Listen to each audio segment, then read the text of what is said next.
Man, what's up, everybody? Welcome back to another episode of EOS. It's 10 out of Jake, man. I'm rocking with y'all, and y'all rocking with me. And if y'all rocking with me, y'all know yesterday was my birthday, and I got a new Sony a6400 camera. It was like $1,000 damn, but I'm not using it right now, as you can see, because I don't know how to. So if you know how to use a Sony camera, please hit me up on Instagram, 1090_Jake. Much appreciated. I have reinvested back into this channel. Y'all can see the PC. Y'all see the new camera. I just got to learn how to use these things.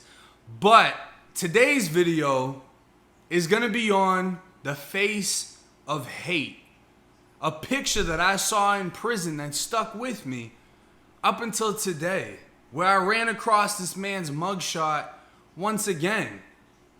Decided to look into what actually happened, and I'm going to be breaking it down for y'all with this story.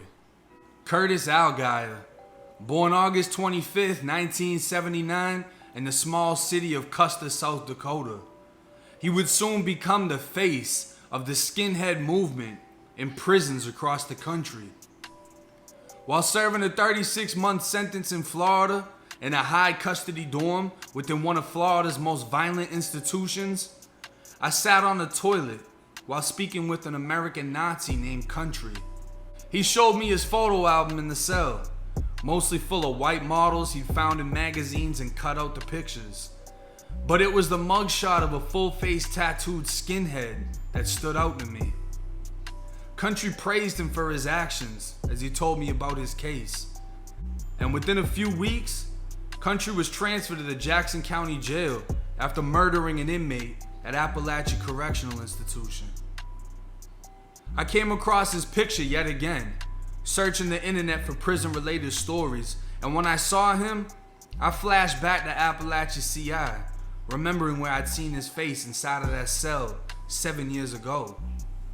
I decided to look into his story, and this is what I found: the actions that Country praised. Curtis's criminal history started in 1998, being convicted of theft and reckless driving in Rapid City, South Dakota.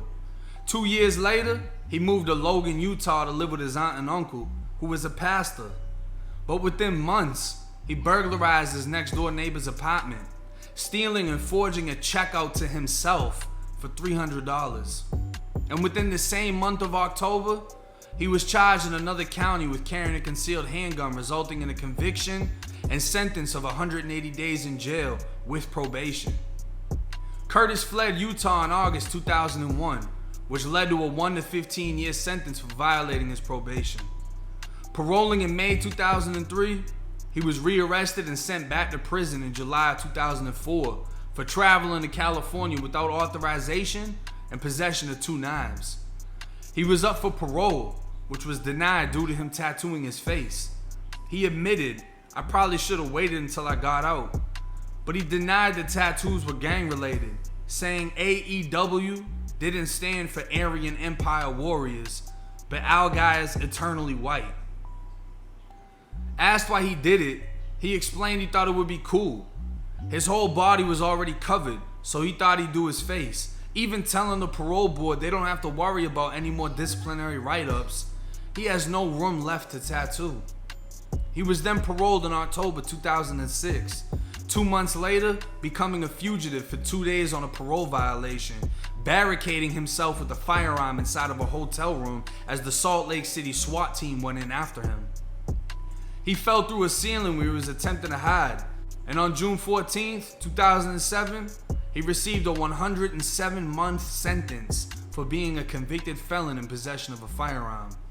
February 11th, 1947.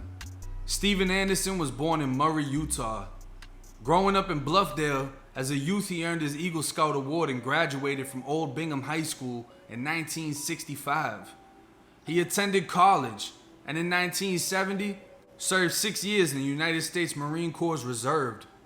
Working for a copper company for the next 15 years, he transitioned into the Department of Corrections, where he was employed for another 22. Married, with 5 children, and as life progressed, having 16 grandchildren. He remained a member of the church, a scoutmaster, and a faithful home teacher. But above all, he loved working with the youth, living his life to serve others, his family, his country, the Department of Corrections. But on the morning of June 25th, 2007, his life will come to a tragic end. Correctional Officer Steven Anderson was assigned to escort inmate Curtis Al-Ghaya to the University of Utah, where he was scheduled for an MRI because of complaints about a back problem. While awaiting with Anderson in an examination room at the university's orthopedic center, Curtis was unshackled. He had patiently waited for this moment and took full advantage as he quickly attacked, overpowered, and disarmed 60-year-old Officer Anderson, shooting him in the chest and head with his own firearm. Fleeing the clinic on foot, Curtis carjacked a Ford Explorer, leading the police on a high-speed chase before being captured at an Arby's restaurant a few miles away, where he tried to shoot an employee but the gun malfunctioned. Eric Fullerton, a Vietnam veteran and former Army paratrooper, tackled him until police arrived. October 3rd, 2012, Al-Ghaya pleads guilty to the murder and several other charges while pleading no contest to 3 counts of attempted murder. He was sentenced to life in prison without the possibility of parole. In 2015, he lost his right to legal representation after repeated objections and threats against his court-appointed attorneys during the appeals of his life sentence. The Southern Poverty Law Center describes his tattoos as the face of hate, explaining the meaning of his tattoos. The swastikas in each side of his nose and between his eyebrows, earlobes, cheeks, head, chin, proudly displaying the Nazi symbology used today within white supremacist groups. 1488 references the 14 words written by David Lane, one of the biggest American white supremacist idols, which stated, "We must secure the existence of our people and a future for white children." The crucified skinhead on the side of his face, symbolizing the persecution of the working class by the upper class, and SS bolts, a symbol of the Schutzstaffel, which translates to Protection Squadron, a major paramilitary organization under Adolf Hitler, used as a Nazi police force that administered death camps and staffed mobile killing camps. Now to me, dude sounds like a dumbass. The tattoos, the facade, I don't buy it. You know what I mean? You might have lived in a cracker ass city because where he's from had a population of less than 3,000 people. You most likely never intermingled with any other races. But yet, when you find yourself incarcerated from most likely victimizing white people, you know, the same working class that you claim to be a part of, but your criminal history started when you were about 18, 19 years old. Pastor, uncle takes you in, you break into the neighbor's house. It's just something about where he lived tells me that the neighbor was most likely white. You forge a check, you do all these little crimes. Nothing saying that you ever worked, but you claim to be a part of the working class, claiming that you've been persecuted by the upper class, and then you go to jail and you tout all this shit on your face. And in my experience, the people that tattoo their whole face are one of two types of people. They're either a full-blown killer, never getting out, or they're trying to put on an image. They want you to see this image. They want you to see their face. They want you to fear it. Whether it's a defense mechanism or whether they want it written on their face, I'm not to be fucked with. But why else would you tattoo your whole face with a bunch of racial shit? And you're not even doing that much time at the end of the day, you know what I mean? You did your whole entire face. Country. I was around country for a little bit. I was at Appalachia for about a year total, and I was bunkies with Bimba for a good, I think like 6 months.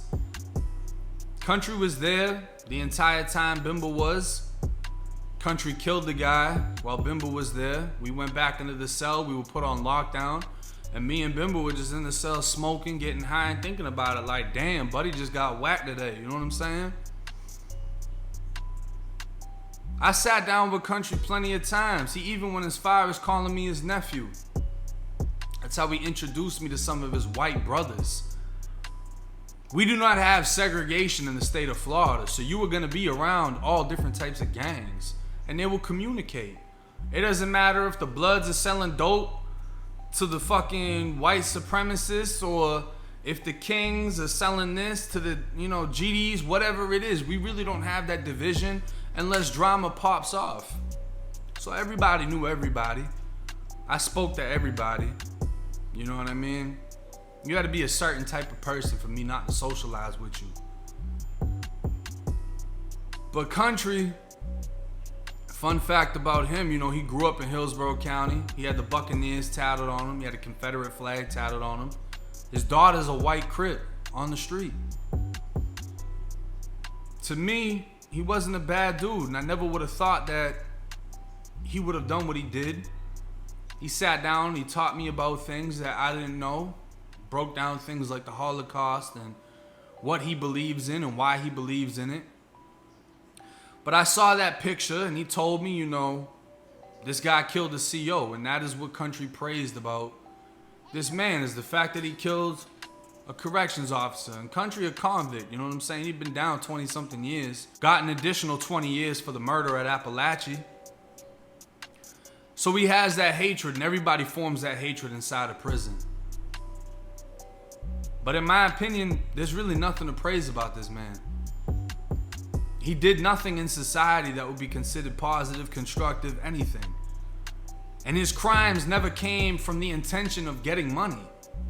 He was doing bum shit, you know what I mean? He wasn't selling drugs, making a ton of money. He didn't have a theft ring or anything like that. Nothing he was doing, he was actually pulling in money. He was just violating off of stupid shit. And the most money he made out of a crime was $300, if the check even went through. To me, it sounds like he has some mental issues. You take away all the tattoos and you look at him, and you look at him differently. The intimidation factor from the tattoos is gone. If you're intimidated at all. By now, it's not really nothing to me. I know retards that tattoo the whole face trying to act like they're killers. And I know killers that are baby-faced and you would never know. You would assume they're soft. And they got 3 bodies. But to see somebody like this and to see the type of symbolisms that he's tattooed on his face, to hear that he's fighting to have his life sentence appealed, as in the same breath he's cussing out his lawyers, and even being that, I was convicted, there are definitely people that don't deserve to come home, don't deserve to be in society. And he said in court he regretted what he did, that the CO didn't deserve it. But while making a 30-minute speech, it was mixed with apology, blame on his legal staff, blame on his upbringing, and all this other. When the corrections officer's family stood up, they didn't even acknowledge him. They just spoke of their father and they praised him for the man that he was. And this is a case that, y'all can learn from. Y'all can see how people can form hatred just in their own mind without really experiencing anything that would add fuel to the fire of that hatred. He wasn't a victim of a crime by another race. This is something that he started up himself, that he proclaimed himself to be, that he wanted to become. This is somebody that voluntarily signed his life away and wasn't satisfied until he had that life sentence. Just like an inmate told me on the rec yard at Appalachia Correctional Institution, you keep up with the attitude that you have, the actions that you do, you won't be satisfied until you have that life sentence. And sitting back and thinking of those words, it's what keeps me from doing a lot of things. But hey, it's 1090 Jake. I'm rocking with Charlie. Y'all rocking with me. Till next time.